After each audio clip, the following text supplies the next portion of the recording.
The United Nations High Commission for Refugees UNHCR offices in Uganda has implored the European Union EU to support in the desire to expand and improve Nyakabande Refugee Transit Centre in Kisoro District.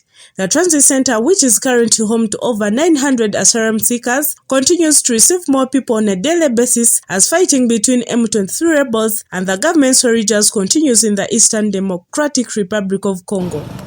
Since March 2022, Nyakabande Transit Centre has hosted over 80,000 refugees.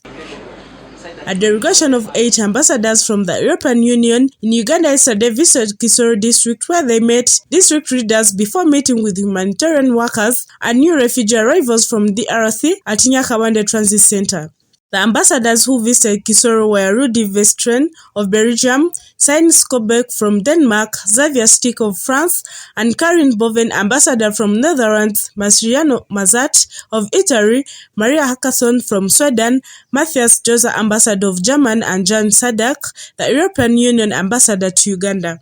While addressing the delegation, Matthias, the UNHCR representative in Uganda, said that with the unpredictable refugee situation in the area and the recent closure of the holding center, there is a need to expand the transit center to avoid the space challenges in the future. Some of the challenges were put to them, including expansion of the facilities there to be able to host more people.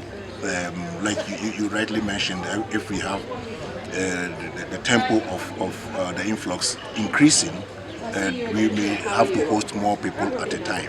So one of the requests that was made to the delegation was to help to improve on the facilities there and expand those facilities so that we'll be able to host more and more refugees if we have bigger influx coming in. Crystal said that the closure of the Nyakabande Holding Center in November 2022 helped them in reducing the burden they had with the asylum seekers in Kisoro District, but improving the transit center would be ideal since it is the only available point before heading to refugee camps. As you can well appreciate, look at how it is organized now.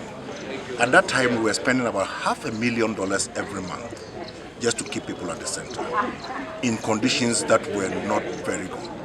I'm sure you know about that. People had stayed there from end of March until it was closed in October for many of them.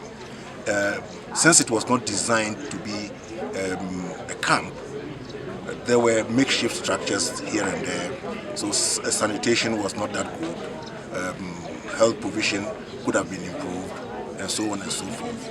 And in the first place, staying there undermines the policy of the government that there shouldn't be refugee camps. About 146,000 refugees were received in Uganda from DRC and South Sudan since 2022. According to Karin, the refugee desk officer in the office of the Prime Minister, if the refugees' numbers increase beyond what the holding center can accommodate, they will consider raising with the Kisoro District authorities for a temporary space to meet the needs. Abina said that financial challenges continue to affect Uganda's refugee response plan, and she called for more funding in this area. I think overall is the financial challenge which cuts across way beyond even the transit center. It also affects even the reception and the settlements. And of course, like I said earlier on, the humanitarian response funding comes mostly through the donors. So if we do not have, it comes through the donors to the partners directly. So if partners do not have enough resources, of course it affects the capacity in terms of the manpower that is able to manage the people we serve here, and basically the funding is one of the biggest challenges. And then like for last year, of course we also had an issue of some of the POCs not wanting to be relocated to the settlement and wanting to be near the border. But all of that was managed, and we think if we got enough resources, we can have a good response plan or contingency plan that can be reactivated in case of any eventualities. Peruth Natumanya Bampa, the Deputy Director Program Operations at Save the Children International, said that in most refugee settlement camps, children face challenges accessing education, and therefore a more advanced strategy is necessary to solve this. The ways we can improve this is trying trying to set up at least some educational facilities in the resettlement so that children can be able to access services. And also, one of the accelerated education program is kind of a bridging camp to make children catch up on the lost time. So if we can have government support but also funding to have many teachers in accelerated education program who can help children to catch up on the lost time when they are not having education, it can be helpful. So there is need for funding to be able to establish more schools in the resettlement centers. There is need for funding to support recruitment of many children, of many teachers who can support the biggest number of children that is there in need, and obviously quite a need of support of the scholastic material. Because as you know, this is a stressed community. They do not, even the best books, the reading materials, they are really quite lacking. So that will help for these children to be able to catch up with their education.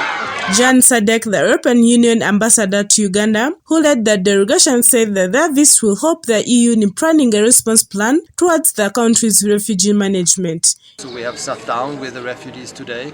I met with a young woman and 3 children. Her husband had been kidnapped and later killed by rebels in the DRC, and she had been tied up and raped, and then in the end someone had found her and she was then able to cross the border.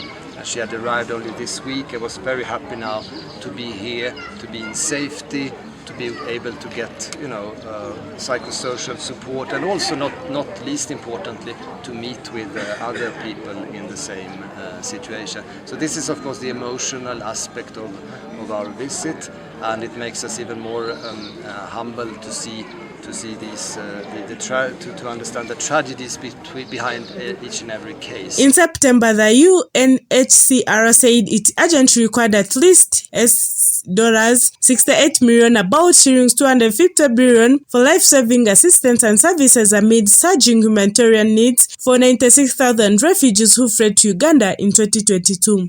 A story by Adrian and Amara, Robert Nyamachi for Kigezi TV.